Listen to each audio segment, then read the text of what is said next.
السلام علیکم بچوں، کیسے ہیں آپ سب؟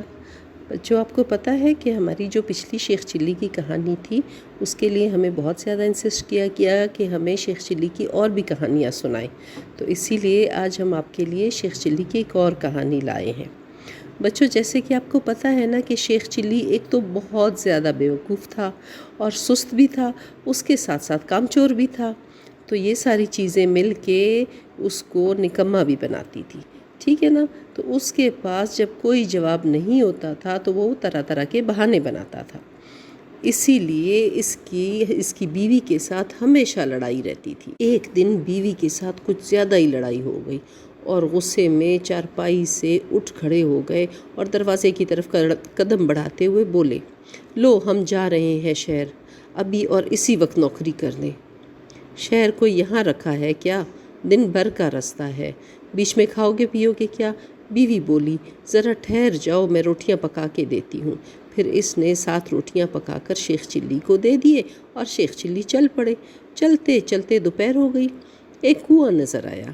کنویں کے پاس ہی بیٹھ کر بہت زور کی بھوک لگی ہوئی تھی، روٹیاں نکالے اور سر کھجاتے ہوئے بولے، 1 کھاؤں، 2 کھاؤں کہ 7 کھاؤں؟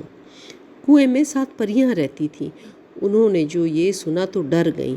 ملکہ پری کنویں سے باہر آئی اور شیخ چلی سے بولی، تم کیوں کھانا چاہتے ہو ہم 7 کو؟ بھوک جو زور کی لگی ہے، 1-2 سے کام نہیں چلے گا، اس لیے۔ شیخ چلی نے جواب دیا، اچھا اگر تم ہمیں نہ کھاؤ تو میں ایک ایسی چیز میں دوں گی جو تمہیں کیا تمہارے سارے خاندان کو کبھی بھوکا نہیں رہنے دے گی۔ پری بولی اور ہاتھ آسمان کی طرف اوپر بلند کیے۔ پری کے ہاتھ میں ایک دیگچہ آ گیا۔ پری نے کہا، یہ دیگچہ دیکھ رہے ہو، اس کے سامنے تم جب بھی جس کھانے کا نام لوگے یہ اس سے بھر جائے گی۔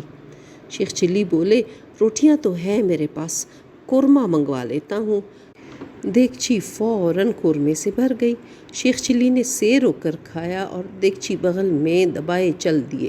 شہر میں وہ ایک گیسٹ ہاؤس میں رکے اور وہاں پر دیگچی سامنے رکھ کر بریانی کا نام لیا۔ دیگچی بریانی سے بھر گئی۔ پھر زردے کی خواہش کی، وہ بھی مل گیا۔ پھر انہوں نے جی بھر کے کھایا۔ گیسٹ ہاؤس کی جو اونر تھی بڑھیا، وہ یہ سب دیکھ رہی تھی۔ اس نے شیخ چلی سے دیگچی کے بارے میں پوچھا تو انہوں نے صاف صاف بتا دیا۔ بڑھیا نے چکنی چپڑی باتیں کر کے شیخ چلی کو اور بیوقوف بنایا۔ شیخ چلی کو رات کو سرائے میں ہی ٹھہرایا، یعنی گیسٹ ہاؤس میں ہی ٹھہرایا، اور جب وہ سو گئے تو وہ پریوں والی دیگچی چرا کر اس جگہ پر ویسے ہی دیگچی رکھ کر چلی گئی۔ شیخ چلی نے نقلی دیگچی لی اور گھر کے لیے روانہ ہو گئے، اور گھر پہنچ کر بیوی سے بولے، دیکھو اے نیک بخت، تمہارے لیے کیا لایا ہوں۔ پھر انہوں نے دیگچی کے بارے میں بتایا اور مرغ مسلم کی فرمائش کی، مگر دیگچی خالی رہی۔ انہوں نے کئی اور کھانوں کے نام لیے مگر کچھ نہ ہوا۔ بیوی نے خوب مذاق اڑایا اور شیخ چلی کی بات پر یقین کرنے کو تیار ہی نہ تھی۔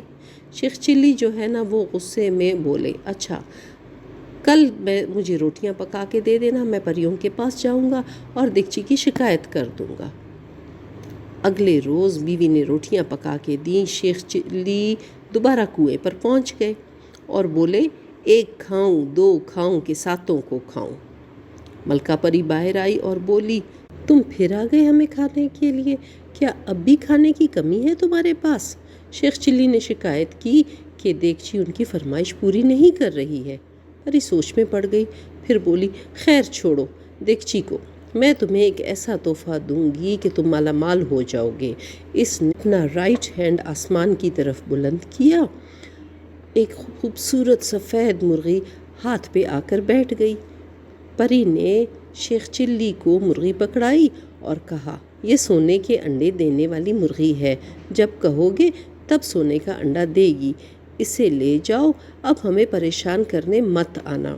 شیخ چلی نے خوشی خوشی مرغی بغل میں دبائی اور چل پڑے۔ پھر اسی گیسٹ ہاؤس میں پہنچے۔ بڑھیا نے انہیں دیکھا تو فوراً قریب آئی، پوچھا، اب کیا تحفہ لے آئے ہو؟ شیخ چلی نے اسے نہ صرف مرغی کے بارے میں بتایا بلکہ ایکسپیریمنٹ بھی کر کے دکھایا۔ بڑھیا بہت خوش ہوئی۔ اس نے شیخ چلی کو گیسٹ ہاؤس میں سب سے خوبصورت کمرہ دیا، خوب خاطر متارت کی۔ رات کو شیخ چلی نے مرغی کو اپنے بیڈ کے ساتھ باندھ دیا اور سو گئے۔ بڑھیا نے موقع پا کر مرغی چرا لی اور اس کی جگہ دوسری ویسی ہی مرغی باندھ دی۔ شیخ چلی نکلی مرغی کو صبح بغل میں دبائے گھر پہنچے اور لگے ڈینگے مارنے۔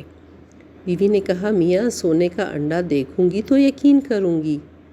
ہاں ہاں کیوں نہیں، ابھی لو، شیخ چلی نے خوشی سے کہا، اور مرغی سے کہنے لگے، بی مرغی سونے کا انڈا دو، مگر مرغی سونے کا انڈا کیا عام انڈا بھی نہ دے سکی۔ بیوی پھر مذاق اڑانے لگی۔ شیخ چلی کو بہت غصہ آیا۔ کل تم پھر روٹیاں پکانا، دیکھو میں کیا حشر کرتا ہوں ان دھوکے باز پریوں کا۔ اگر واقعی زندہ نہ چبایا ان کو تو نام شیخ چلی نہیں۔ بس رہنے دو، میرا خیال ہے تم روٹیاں ہڑپ کر کے یہ سارا ڈرامہ کرتے ہو، اب کوئی روٹی نہیں ملے گی۔ خیر نہ دینا روٹی، میں بغیر روٹی کے ہی ان کے پاس چلا جاؤں گا۔ شیخ چلی نے آہستہ سے جواب دیا اور کمرے میں چلے گئے۔ اگلے روز پھر کنویں پہ پہنچے۔ ایک کو کھاؤں، دو کو کھاؤں کہ ساتوں کو کھاؤں۔ کنویں پر پریوں میں ہلچل مچ گئی۔ ملکہ باہر آئی اور بولی، اب کیا ہوا؟ میں نے تمہیں ایسے تحفے دیے کہ جن سے تم مالا مال ہو جاؤ گے، مگر تم کچھ زیادہ ہی لالچی معلوم ہوتے ہو۔ نہیں ملکہ پری، بات یہ نہیں ہے، یقین کرو دیگچی کی طرح اب مرغی نے بھی میری بات نہیں مانی۔ میری بیوی نے میرا بہت مذاق اڑایا۔ شیخ چلی بتاتے ہوئے رونے والے ہو گئے۔ ملکہ پری سوچ میں پڑ گئی۔ اس نے پوچھا کہ اچھا بتاؤ، تم گھر جانے سے پہلے اور کہاں جاتے ہو، اور یہ چیزیں کہاں لے کے گئے تھے؟ شیخ چلی نے گیسٹ ہاؤس اور بڑھیا کے بارے میں بتایا۔ ملکہ پری سمجھ گئی کہ یہ ساری شرارت بڑھیا کی ہے۔ اس نے آسمان کی طرف پھر ہاتھ اٹھایا۔ ایک موٹا سا ڈنڈا اس کے ہاتھ میں آ گیا۔ اس نے شیخ چلی کو دیتے ہوئے کہا، یہ ڈنڈا لے کر گیسٹ ہاؤس جانا اور کہنا، اے ڈنڈے جس نے میری دونوں چیزیں چرائی ہیں، اس کی پٹائی کر اس وقت تک جب تک یہ دونوں چیزیں مجھے واپس نہ کر دے۔ شیخ چلی تو وہ ڈنڈا لے کے گیسٹ ہاؤس پہنچ گئے۔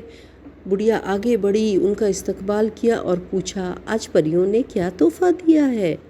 شیخ چلی بولے، یہ ڈنڈا، اور کہا، اے ڈنڈے جس نے میری چیزیں چرائی ہیں، اس کی پٹائی اس وقت تک کر جب تک مجھے دونوں چیزیں واپس نہ کر دے۔